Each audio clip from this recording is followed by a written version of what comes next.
Hello everyone, आप सब कैसे हैं। मैं उम्मीद करता हूं कि बहुत अच्छे होंगे और अपनी पढ़ाई को बहुत अच्छे से कर रहे होंगे। मैं Akash Kumar Bhadana ICT virtual classroom में आपका बहुत बहुत स्वागत करता हूं मेरे प्यारे बच्चों। जैसा आपको पता है मेरे प्यारे बच्चों, बेसिकली हमारी आपका 9th क्लास है और इसी 9th क्लास में हम लोग देख रहे हैं अपवाह। तो हमने सारी नदियों को देख लिया। हिमालय के जो आपका नदी सिस्टम था, चाहे गंगा हो, चाहे सिंधु हो या ब्रह्मपुत्र हो, हिमालय का देख लिया। प्रायद्वीप में हमने गोदावरी, कृष्णा, महानदी, ठीक, क्लियर है, तुंगभद्रा, ठीक, कृष्णा नदी, ये सारी नदियों को हम लोग आपका देख चुके हैं। कल सर ने आपको द्रोणी बेसिन के बारे में पढ़ाया, गोदावरी के बारे में पढ़ाया, ठीक है। फिर कर आपने कृष्णा द्रोणी, कावेरी द्रोणी के बारे में पढ़ा, ठीक है। ये सारी चीजें आप पढ़ चुके थे। आज हम बेसिकली झील को पढ़ेंगे कि झील क्या होती है। देखिए, झील जो होती है वो दो प्रकार की होती है। अब आप झील को देखेंगे, एक झील होती है प्राकृतिक झील जो नेचुरल होती है। कैसे होती है? नेचुरल बनने के बहुत सारे तरीके हैं। भाई आपका हिमानी ने बनाई है, यानी कि जो आपकी बर्फ बह के आ रहे थे उसने बनाई है, या नदी ने अपने मार्ग बदल लिया है जिसको हम गोखुर झील कहते हैं, वो बनी हुई है। या किसी जगह गड्ढे में बहुत बड़ा गड्ढा था, कोई उसमें पानी भर गया, उससे बन गई है। या फिर जियो सन्नति हुई, जिस तरह से आपने कल आप झील के बारे में पढ़ रहे होंगे, डल झील जो है आपका जम्मू कश्मीर की, वो क्या बनी, कैसे? वो बेसिकली प्लेट टेक्टोनिक्स की वजह से बनी है, तो आप उसको देख सकते हैं, ठीक। या फिर झील होती है मानव निर्मित झील, जैसे कृत्रिम सागर बांध बना हुआ है, और जो हमने झील बनाई है, जो आपका टिहरी बांध में जो आपका झील है, वो मानव निर्मित झील है। ऐसी अगर कोई झील है तो उनको हम देखते हैं। तो कश्मीर घाटी तथा प्रसिद्ध डल झील, नल वालो घाट तथा शिकार से आप परिचित ही होंगे, जो प्रतिवर्ष हजारों पर्यटन को आकर्षित करते हैं। इस प्रकार अन्य आप झील वाले स्थान पर भी होंगे जहां पे नौकाया, तैराकी व जलीय खेल का आनंद ले सकते हैं। कहीं पर जो आपकी झील है, कहीं उनका कंपटीशन होता है। अलग अलग प्रकार की जो झील हैं वो आपको देखने के लिए मिलती हैं। ऐसे यहाँ पर है जो आपको दिखाई। दूसरे पर्यटन क्षेत्रों पर झील नहीं होती, क्या उतने ही आकर्षित हैं जितने आज करते हैं? क्या आपने ये जानने की कोशिश की है कि पर्यटकों को आकर्षित करने के लिए किस स्थान पर झील का क्या महत्व है? पर्यटकों के आकर्षण के अतिरिक्त मानव के लिए आकर्ण भी झीलों का महत्व है। सतह को गर्त वाले भागों में जहां जमा हो जाता है उसे झील कहते हैं। क्या कह रहे हैं? पृथ्वी की सतह पर गर्त यानी गड्ढे वाले भाग में भी अगर जल आपका जमा हो जाए तो उसे क्या कहते हैं? आपका झील कहते हैं, ठीक। तो ये झील हमको देखनी चाहिए, ठीक है। अब बड़े आकार में कुछ झील है, जैसे कैस्पियन सागर, अमृत सागर और आपका अरल सागर। ये नाम भले ही सागर हैं, लेकिन ये कितनी बड़ी हैं? ये देखने में से लगती है झील है ही नहीं, ये सागर जैसी है, यानी कि बहुत लंबी चौड़ी हैं। इसलिए इनको आम भाषा में कैस्पियन झील ना कहकर कैस्पियन सागर कहा गया। क्लियर है? इतना देखिए, तो इसमें आगे बढ़ रहे हैं। आगे हम और बहुत सारी चीजों की बात करेंगे। देख लिया, ठीक। भारत में बहुत सी झीलें हैं। ये झीलें एक दूसरे के आकार और द्रोणी से कैसी हैं? भिन्न हैं। अधिकतर झीलें स्थायी होती हैं, कुछ केवल वर्षा ऋतु में ही पानी होता है, जैसे अंतर्देशीय अपुहा अर्ध शुष्क क्षेत्र द्रोणी वाली झीलें। यह कुछ झीलें हैं जिनका निर्माण हिमानी तथा बर्फ चादरों की क्रिया के फलस्वरूप हुआ है, जबकि कुछ अन्य झीलों का निर्माण वायु, नदीय, मानवीय क्रियाओं के कारण हुआ है। एक विसर्ग बाढ़ वाले क्षेत्र में टकराकर गोखुर झील का निर्माण होता है। गोखुर झील के विषय में मैंने आपको बताया है। कोई नदी इस सर्पाकार से चल रही है और वापस आते हुए वो इस तरह से सीधी हो जाए तो ये जो कट बनता है यहाँ झील बन जाती है, और इस तरीके से यहाँ झील बन जाती है। तो ये झील आपकी बन सकती है। इसी को बोलते हैं गोखुर, यानी कि गो मतलब गाय, खुर मतलब गाय के खुर के आकार की होती है, इस तरीके की। तो हम क्या बोलते हैं? इसको गोखुर झील कहते हैं। क्लियर है? इसको आप देख सकते हैं। इसमें आपका देखिए सिल्ट और रेत आपको मिलेगा। बहुत बार क्या होता है, कहीं नदी अपना डिपोजिशन बनाती है तो बैरियर से खड़े कर देती है बांध, तो उसकी वजह से पानी भर जाता है, तब भी आपका जो झील है उसका निर्माण होता है। चिल्का झील, पुलिका झील और कोल्लेरू झील, ये सारी झील जो है यहाँ आपका बन जाती है। अच्छा, कभी कभी मौसम भी होता है, आपकी झीलें मौसमी भी होती हैं। मौसमी नहीं बेटे, मौसमी। मौसमी मतलब होता है सीजनल। सीजनल का मतलब है जब आपकी बरसात का मौसम होगा, किसी नदियों में उसी समय केवल आपको जल देखने के लिए मिलेगा, अन्यथा और समय में आपको नहीं मिलेगा। उदाहरण के लिए राजस्थान की सांभर झील एक लवणीय झील है जिसका उपयोग नमक के लिए किया जाता है। मीठे पानी का अधिकांश झील हिमालय क्षेत्र में है, मुख्यतः हिमानी द्वारा बनाई जाती है। दूसरे शब्दों में ये तब होती हैं कि हिमानी को द्रोणी गहरी बन जाती है, जो बाद में भाप पिघलने से भर जाती है। किसी क्षेत्र में सिलाव और मिट्टी से हिमानी मार्ग बांधे हुए हैं। इसके विपरीत जम्मू तथा कश्मीर की बुलर झील भूगर्भीय क्रियाओं से बनी है। यह भारत में मीठे पानी वाली आपका प्राकृतिक झील है। डल झील, भीमताल, नैनीताल, लोकताल, बड़ा पानी कुछ अन्य महत्वपूर्ण झीलें हैं जिसके अतिरिक्त विद्युत उत्पादन के लिए नदियों पर बांध बनाए हैं और आपका झीलों का निर्माण होता है। जैसे गुरु गोविंद सागर, आपको पता होना चाहिए, भाखड़ा नांगल बांध में जो आपका सागर है उसको बोलते हैं गुरु गोविंद सागर।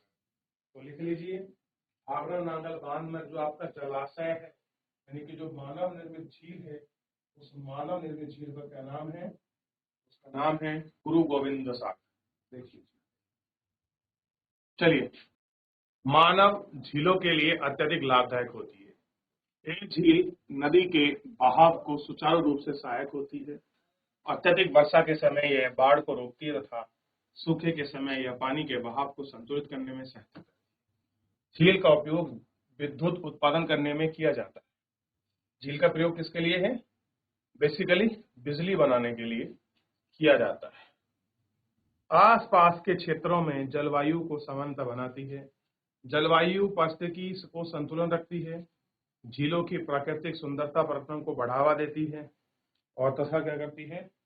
मनोरंजन आपका प्राप्त करती है। आपने बहुत बार देखा होगा, जो आपकी झीलें होती हैं उनमें पानी आता है, भर जाता है, तो लोग आपके पर्यटन करने के लिए आते हैं, घूमने फिरने के लिए आते हैं, उनमें कुछ खेल होते हैं स्पेशल, तो ये सारी चीज यहाँ भी होती है और आप इन्हें अच्छे से महसूस कर सकते हैं। अगला है नदियों का अर्थव्यवस्था में महत्व। कैसा है?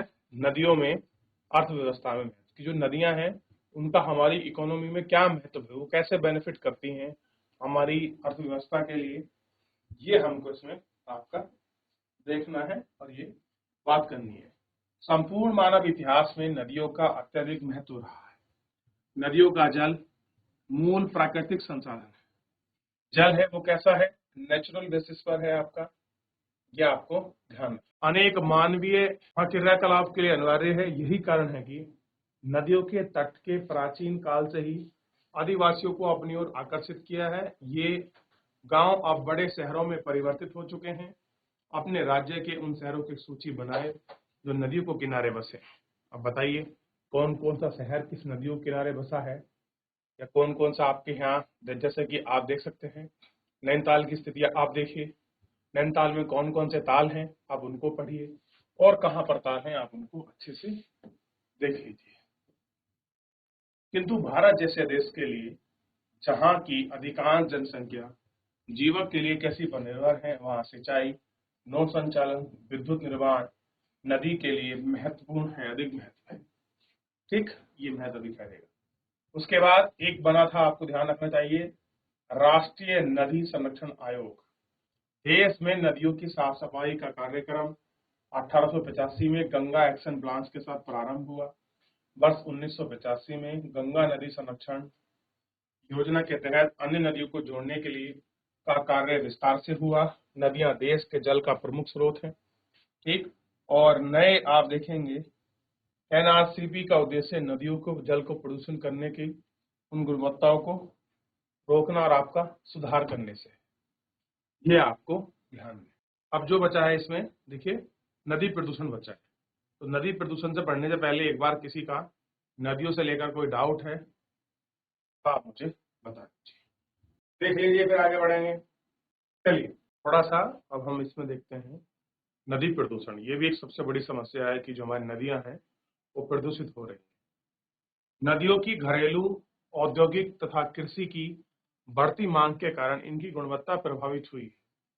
इसके परिणामस्वरूप नदियों में अधिक जल की निकासी होती है। निकासी का मतलब जल को हम लोग क्या करते हैं, इसमें हम आपका यूज कर रहे हैं, इसलिए हमें जल निकासी दिखाई देती है तथा इनका आयतन घटता है। दूसरी ओर उद्योग का प्रदूषण तथा अपरिष्कृत नदियों के जल में मिलता है। यह जल केवल जल की गुणवत्ता को नहीं बल्कि नदियों को ही स्वतः स्वच्छीकरण की क्षमता को आपका प्रभावित करता है। उदाहरण के लिए समुच्चय का प्रवाह जल में लगभग 20 किमी क्षेत्र पर बड़े क्षेत्र की गंदगी को तुन करके उसको सहमति करता है, लेकिन लगातार बढ़ते हुए औद्योगिक एवं शहरीकरण के कारण ऐसा संभव नहीं हो पाया है। अनेक नदियों में प्रदूषण का स्तर बढ़ता जा रहा है। नदियों के बढ़ते प्रदूषण के कारण इनको स्वच्छ बनाने के लिए अनेक कार्य योजना लागू की गई है। क्या आप कभी ऐसे कार्य योजना के बारे में सुना है? जो आपका नदियों के बारे में सुना तो बिल्कुल सुना है। आपने बहुत सारा देखो, गंगा एक्शन प्लान आया, नदियों को साफ करने के लिए आया, उनके अंदर की गाद हटाने के लिए आया, क्लियर है, उनके बसे वहां किनारों पर शहरों को डेवलपमेंट करने के लिए आया। नदियों के प्रदूषण जल से हमारा स्वास्थ्य किस प्रकार प्रभावित होता है? बिना स्वच्छ जल के मानव का जीवन, इसके विषय में विचार करें तथा अपनी कक्षा में एक विषय विवाद प्रतियोगिता का आयोजन करें कि अगर नदी है तो हमारा जीवन किस प्रकार है और नहीं है तो हमारा जीवन किस प्रकार का होगा, ये हमको देखना है। चैप्टर पूरा समाप्त हो गया। किसी बच्चे का कोई डाउट है, कोई क्वेरी है, मुझसे पूछ लीजिए। अब इसमें हम कुछ ऑप्शनल क्वेश्चन हैं, इनको हम लोग करेंगे और इन पर हम लोग आपका बात करेंगे, ठीक है? यहाँ तक किसी का कोई डाउट, कोई क्वेरी?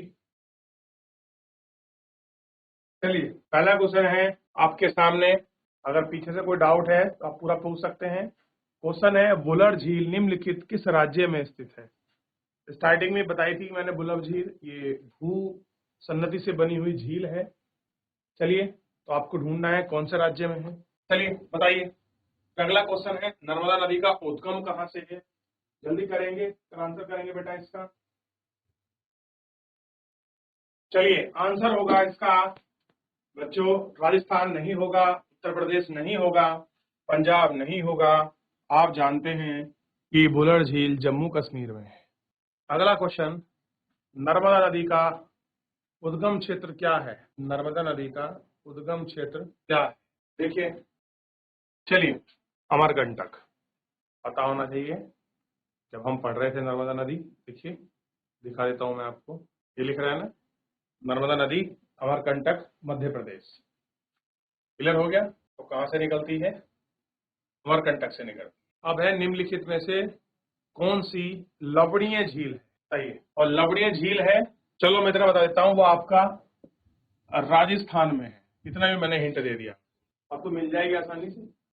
अगला क्वेश्चन है, आंसर होगा सांबर झील राजस्थान में है, डल झील जम्मू, बुलर झील गोबिंद सागर पंजाब में। तो आंसर होगा ये सांबर झील। निम्नलिखित में जो कौन सी नदी प्रायद्वीपीय भारत की सबसे लंबी नदी है? चलिए जल्दी बताइए, प्रायद्वीपीय भारत की सबसे लंबी नदी, आंसर करें। चलो, गोदावरी। आप देखेंगे तो आपको मिलेगा। कौन सी नदी? गोदावरी। एक बार देख लीजिए। निम्नलिखित में से कौन सी नदी ब्रज घाटी से होकर बहती है? मैंने पहले भी बताया था, रिफ्ट वैली को समझाया था। बताइए कौन सी नदी रिफ्ट वैली से होकर बहती है? करिए आंसर। देखिए, अगर मैं आपको करूं तो सारों का आंसर 1 सेकंड, मतलब 1 मिनट में सारे आंसर बता दूं, लेकिन उस मिनट का कोई फायदा नहीं बनता।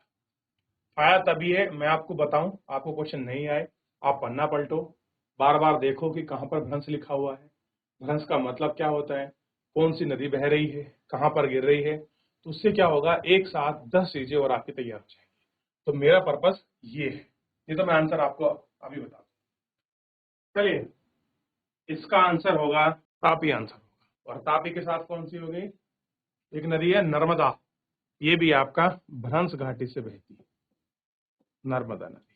ठीक है, ये आपको, ये सारे क्वेश्चन थे जो हमने आज बहुत अच्छे से इसमें देखा और आज भी करी। अच्छा, कुछ क्वेश्चन बचे हैं। जल विभाजक का कार्य क्या है? भारत की सबसे लंबी प्रायद्वीपीय द्रोणी की नदी कौन सी है? ठीक है, सिंधु नदी कहाँ कहाँ मिलती है, सिंधु नदी एवं गंगा नदी कहाँ गिरती हैं, तो ये अरब सागर में गिरती है और ये बे ऑफ बंगाल में गिरती हैं। तो कह रहे हैं गंगा की दो प्रमुख धाराओं के नाम लिखिए। कौन कौन सी दो धारा है प्रमुख नाम, आप जान सकते हैं, पढ़ेंगे। और एक दूसरे को कहाँ पर आकर मिलकर गंगा कहलाती हैं, तो देव प्रयाग में अलकनंदा और भागीरथी मिलती हैं। तो अलकनंदा और भागीरथी दो धारा हो गई, देव प्रयाग में मिल गई, गंगा बन गई। इतना छोटा सा काम है। चलिए, तो फिलहाल मेरे प्यारे बच्चों, आज के इस लेक्चर में इतना ही। मिलते हैं नेक्स्ट लेक्चर में, तब तक अपना ध्यान रखिए, स्वस्थ रहिए, अपनी पढ़ाई को बहुत अच्छे से करते रहिए। मुझसे जुड़ने के लिए आपका बहुत बहुत धन्यवाद।